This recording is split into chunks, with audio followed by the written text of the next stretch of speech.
Yo, what's going on guys? Arekkz here, welcome back to another Destiny 2 video, and in today's video we are talking about the world, or worlds I guess, since we'll be exploring more than one. In my effort to try and break down the metric ton of Destiny 2 information we are still sitting on, today I want to focus on pretty much everything we currently know about the worlds we'll be exploring, the activities we'll be taking part in, the social hubs, vendors, essentially everything you want to know about the places we'll be spending our time. So if you do enjoy this video, then a like would be super appreciated. As always, share your thoughts down below. It's always awesome to hear what you guys think of all this new stuff, so definitely do let me know. Now, let's start at the very top with the planets and moons, and then we'll draw deeper into what we'll actually be doing on said locations. In Destiny 2, we will have 4 new places to explore. The European Dead Zone on Earth, often referred to as EDZ for short. One of Saturn's moons, Titan. A Vex-occupied planetoid, Nessus, and finally, one of Jupiter's sulfuric moons, Io. In truth, not a great deal is known about these locations at this stage, but to give you guys a very brief backstory, then the European Dead Zone, as mentioned, is a location on Earth. It is filled predominantly with ancient pre-Golden Age ruins. The fallen House of Devils was known to have a presence there before their disappearance, and more importantly, the region also plays home to a massive shard of the Traveller. This big, white Sydney Opera House looking shard sticking out the ground is actually a broken piece of the Traveller, and I imagine it's going to be hugely significant in the Destiny 2 story, likely integral to us regaining some or all of our abilities. Titan, however, is the largest moon of Saturn, and according to one of the legends of the Nine, ancient Leviathan intelligences actually originate from either here or Europa, and during the Golden Age, the Traveller actually transformed Titan into an ocean moon, but of course centuries later, it has now become a methane-filled war zone. Nessus is actually a minor planet, often referred to as a centaur, and it has a rather irregular orbit. It's closer to the Sun than Uranus, and approximately 126 years before the Seed Crisis, Nessus re-entered the solar system. The Vex have then since set up shop, and they have fully converted the planet into a machine world. It's also the home of the Strike that I had a chance to go hands-on with at the Destiny 2 gameplay event, the Inverted Spire. It is a really awesome looking planet, probably one of my favourites so far simply because it is so striking, it's so different, the colours are just really vibrant. It almost reminds me of something out of like No Man's Sky, but it is a very cool looking planet. And then finally, Io, one of Jupiter's moons. In the final days of the Golden Age, the Traveller was actually in the process of terraforming this moon when it detected the darkness approaching, so it actually had to abandon it and it fled for Earth. Now, I imagine we'll discover much more about these fascinating new locations when we begin delving deeper into Destiny 2's story, but for now, that is what you need to know about the places we're visiting in September. And for anyone wondering, no, the old planets or locations will not be accessible in Destiny 2, at least not at launch. No Cosmodrome, Moon, Mars, Venus, or Dreadnought. I personally have no problem with this, since I'm all for completely new content, but I had seen the question pop up, so for the sake of clarity, European Dead Zone, or EDZ, Titan, Nessus, and Io will be the only places we'll be able to explore to begin with. I am, however, hoping that with each new expansion, we'll also get a new planet to explore. That would be the ideal situation, one for Osiris, likely Mercury, and one for Rasputin, and given that Destiny 2 is supposed to have a much better content pipeline, here is hoping that's actually much more achievable this time round. But anyway, I digress. Those are the places, but what will we actually be doing while we're there? Well, for that, I want to turn my attention to the map. Yes, we actually have a map this time round. I can't believe I'm actually excited to see a map, something we take for granted in practically every other game. I mean, quite why we couldn't just bring up a map in Destiny 1, it just doesn't make sense to me. But either way, you will now be able to pull up a map of the planet or the moon that you're on and use this to decide what you want to do.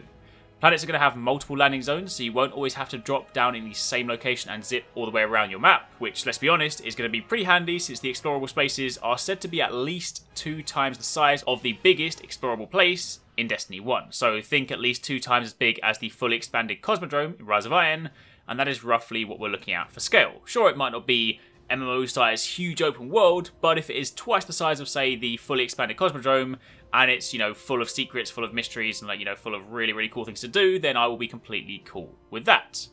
But what's more, not only are there multiple landing zones, but also gone are the days of going to orbit to select where you want to go next.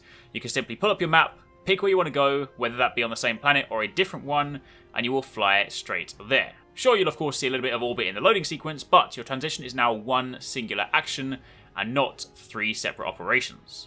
But if we take a more in-depth look at the map, what exactly do we have here? A ton of icons, that's what. Some of them are new and some of them are familiar. Let's start with the familiar, public event icons. In Destiny 2, public events will be marked on your map, and they'll even have a timer so you know exactly when it's about to kick off, which is a huge departure from how we currently deal with them, typically by using a third-party app or a website that gives us a relatively accurate idea as to when or where they'll be, at which point we then hop on our sparrows and hope it actually turns up.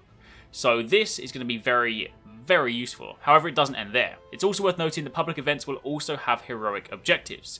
This is an alternative way to complete the event that'll result in better rewards at the end. It's baked into the activity, so you could, to a certain extent, liken it to a challenge mode in a raid, in that they exist there, and you can complete them should you wish, but if you'd rather just complete the event the simple way, then you can do that too.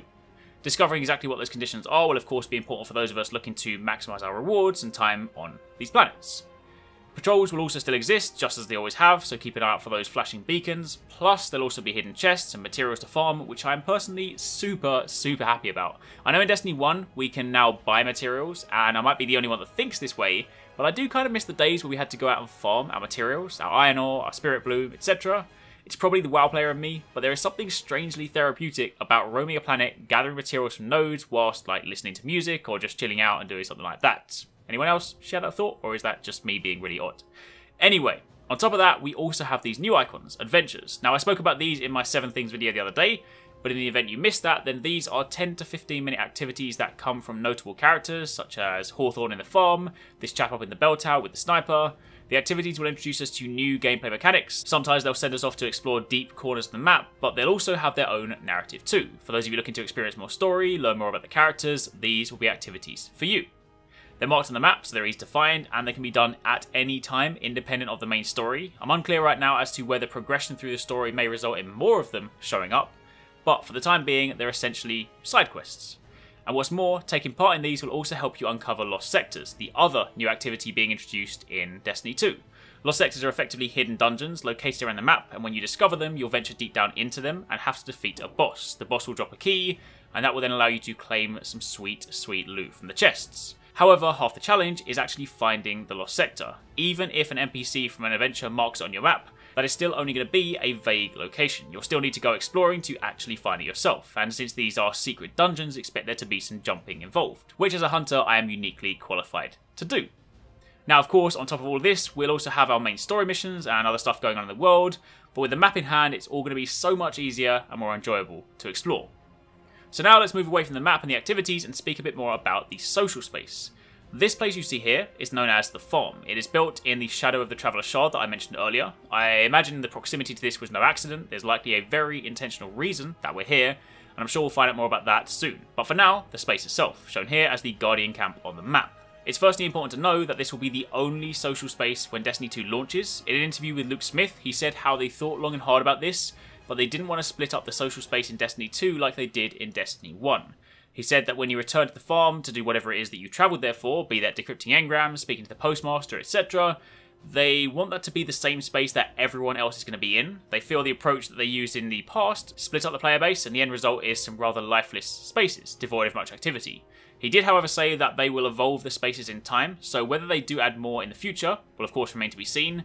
But one thing he did say about the farm specifically is that this space too will evolve. We see in the vidoc scenes of people working on the camp, building things, moving things around, so whether the space will evolve as we progress through the story or whether it will grow with future DLCs will again remain to be seen. But while we're talking about the social space, what else do we know? Well, this scene here clearly shows a Cryptarch stall, a place to decode your engrams. Whether it's the Cryptarch or a Cryptarch, we'll have to wait and see, but I reckon the stingy blue guy probably found a way to survive among all the chaos as well. Obviously, from the Luke Smith interview, we know there'll be a postmaster here, likely a place to buy weapons and armour. It'll be interesting to see whether the faction vendors make a return or whether the chaos resulted in them scattering. This place is also where we'll find the new important character Hawthorne, the very same Hawthorne whose bag we'll be getting if you bought the collected edition. She'll likely be a main quest giver for us at times. And then finally, let's be honest, the most important thing about this space is the addition of an actual football pitch, or soccer if you're in America. It seems like the purple ball of old has had a pretty tasty upgrade. Actual goals that seem to shoot up fireworks when you score, so it's safe to say I'll be spending a lot of time messing around here. But that, my friends, is pretty much it. That was an overview of everything we currently have on activities, the planets, social spaces, and a few other bits too. Lots of exciting things to look forward to. I personally love exploring worlds, so the sheer volume of space to explore in Destiny 2 it's for sure going to keep me very busy and happy for a while. Discovering lost sectors is probably going to be a #1 priority for me, because who doesn't love a good secret? But again, with this new format, here's hoping Bungie keeps on expanding on this world in a good time. If each new expansion includes a new planet, complete with its own adventures, lost sectors, treasures, patrols, public events, missions and more, then there's going to be a lot of stuff to look forward to. But anyway, for the time being, thank you very much for watching. Don't forget to drop a comment down below and share your thoughts on all this. And of course, if you've missed any of the recent Destiny 2 videos, then you can catch them over on the channel. Also keep it locked for much more Destiny 2 content. Take it easy, catch you next time, peace out.